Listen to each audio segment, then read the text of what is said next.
మీకు ఈ వీడియో నచ్చినట్లయితే వీడియో క్లిక్ చేసి ఛానల్ని సబ్స్క్రైబ్ చేసుకోండి.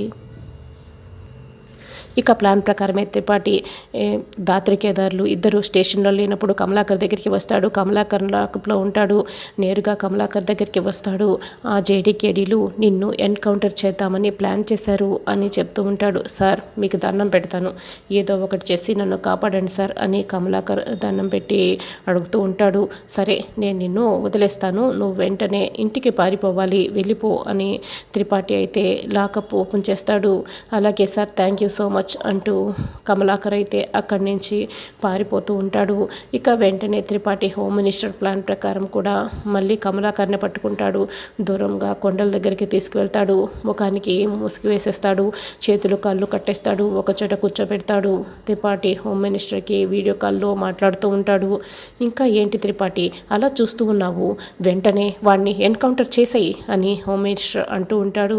ఇక త్రిపాఠి అయితే కమలాకర్ని షూట్ చేస్తాడు. కమలాకర్ ప్రాణాలు పోయినట్టు మనకు చూపిస్తాడు. ఇక కమలాకర్ వెళ్ళిపోయిన వెంటనే కిరణ్ గమనిస్తాడు.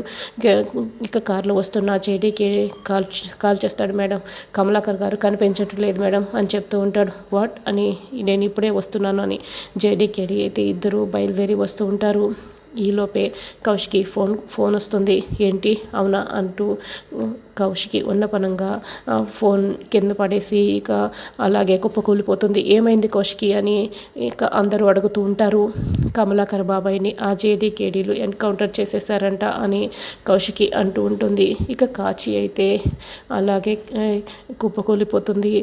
ఏంటి ఎన్కౌంటర్ చేశారా అని ఇక యువరాజ్, వైజయంతి, సుధాకర్ ఇక బాధపడుతూ ఉంటారు. ఇక న్యూస్ వాళ్ళందరూ